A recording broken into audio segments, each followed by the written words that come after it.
Oui, on poursuit notre tournée des candidats, des candidates à l'élection du 28 avril. Et cette fois-ci, bien, c'est ça. Il sort un petit peu de l'ordinaire. Je vous avoue, on a des candidats conservateurs, des candidats libéraux, des candidats du Bloc québécois.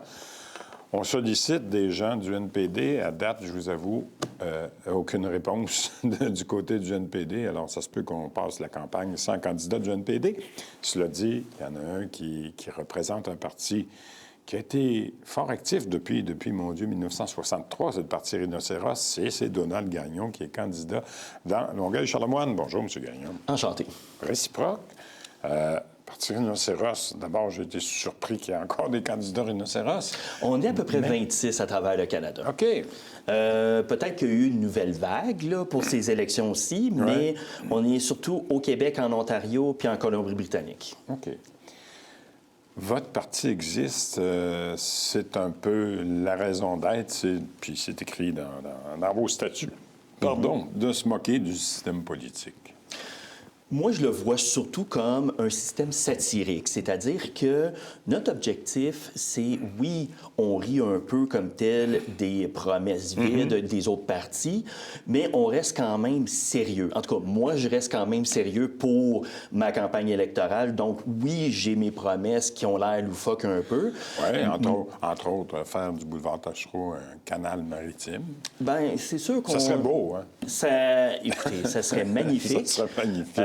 On pourrait naviguer dessus l'été. L'hiver, on pourrait faire du patin. Ça l'attirerait comme tel du public. Donc, je vois... pas du public, mais du tourisme. Je vois pas vraiment le problème, donc... C'est chose faite ou presque. Évidemment, évidemment. Dans le programme du parti oui.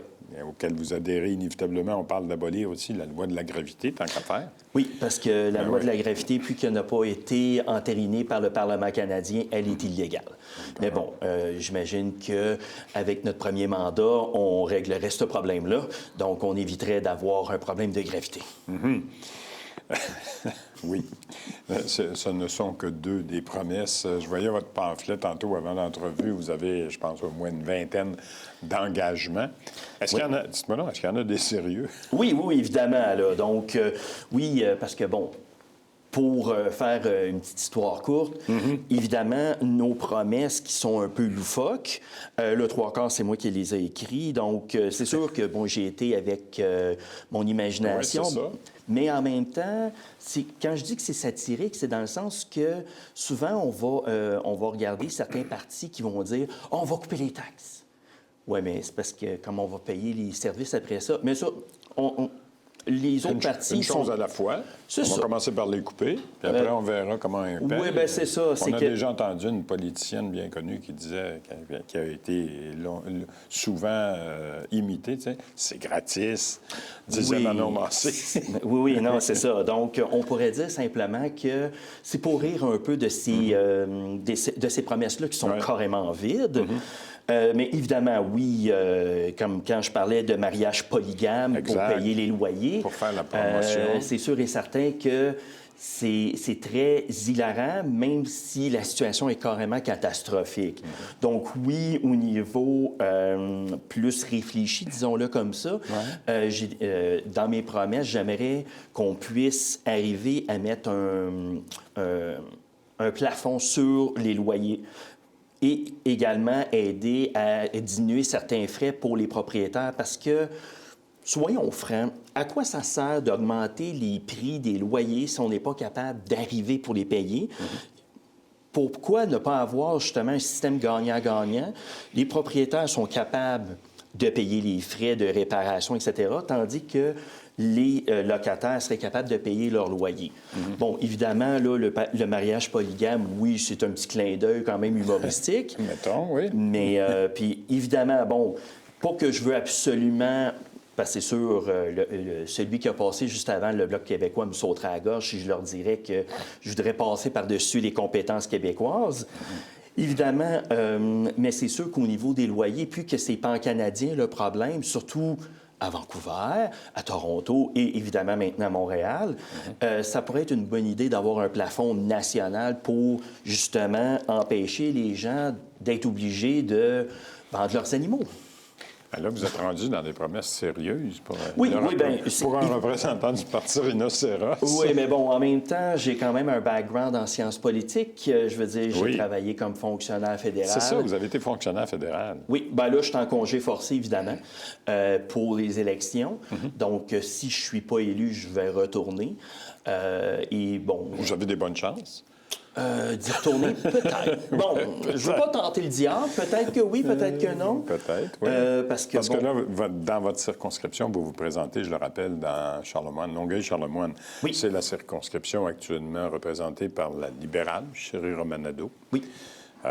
Si on se fie, encore une fois, j'en parlais avec Denis Trudel tantôt, si on se fie un peu aux sondages et aux agrégateurs de sondages, là, que sont des maisons, genre Québec 125 ou l'autre, Canada 338, on ne peut pas dire que le Parti rhinocéros occupe une grande place dans les intentions de vote. Oui, mais bon, en même temps, comment je pourrais dire ça? J'ai rejoint quand même beaucoup de gens. Ouais. C'est sûr que notre parti... comment je pourrais dire ça, détonne beaucoup. On est hors norme, disons-le comme ça, mais ça ne veut pas dire qu'il n'y a pas de possibilité, parce que, bon, même si mes promesses sont quand même des fois loufoques, même si j'ai quand même des promesses sérieuses, je fais quand même une campagne sérieuse. Oui, comment vous faites ça, votre campagne? Bien, premièrement, je fais du porte-à-porte. Okay. On va commencer avec ça. Ouais. J'ai fait aussi des appels. Là, aujourd'hui, là, on a fait des distributions de pamphlets un peu partout. Donc, le but, c'est de rejoindre le plus de personnes possible, de dire qu'on existe, qu'on est là. Puis de toute façon, à la différence des autres partis, nous autres, oui, on a des promesses sérieuses, mais nos promesses loufoques, on le sait très bien qu'ils ne se réaliseront pas. Donc, on ne va pas vous promettre, Mère et Monde, et dire « Oh, on va abolir les taxes, on va abolir l'impôt. » Non, on le sait très bien que ça ne marche pas comme ça, la vie, pour la simple et unique raison que, bien, si on enlève le recyclage, si on a des services de santé, bien, c'est payé avec les impôts. Et évidemment... Il n'y a rien de gratuit, mon cher monsieur. Il n'y a rien de gratuit. Il n'y a rien de gratuit. Cependant, puis que j'ai travaillé également, je veux dire, mon poste de fonctionnaire, c'est à la sécurité de la vieillesse, je m'y connais un peu. Donc, c'est sûr, aider les personnes âgées en augmentant la sécurité de la vieillesse. Et comme pour la proposition du pôle économique, moi, j'augmenterais au niveau du supplément de revenu garanti. Bon, je n'irai pas dans les détails parce que c'est quand même un peu complexe, mais habituellement, on ignore le premier 5 000 $ pour le travail, pour le salaire brut. Moi, j'avais l'intention de l'augmenter à 10 000. Donc, pour permettre aux gens de pouvoir travailler et puis que... Il y a beaucoup d'aînés qui, à partir de 65 ans, décident d'arrêter de travailler, que ce soit pour la santé, pour les cœurs aigus. Parce qu'il faut être franc, c'est pas tout le monde qui est heureux de leur travail. Donc, c'est pas... à part le 20 % pour la sécurité de vieillesse, je dirais que d'augmenter le plafond à 10 000 pour le supplément, au niveau du salaire brut, c'est pas une grosse entorse au revenu.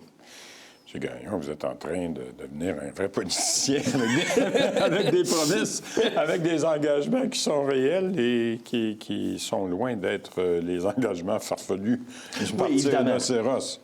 Oh, bien, écoutez, je veux dire, je sais qu'il y en a qui font d'excellentes chansons dans le parti, mais il y en a d'autres qui sont quand même sérieux. Moi, j'en fais partie.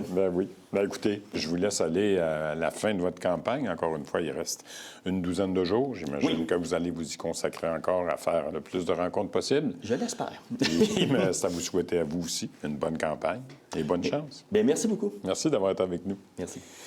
On s'en va à la pause. Au retour, c'est Jonathan Tabarra, qui est le vice-président du comité exécutif de la Ville de Longueuil. On fait le tour des chantiers pour l'été avec lui et de sa candidature. À tout de suite.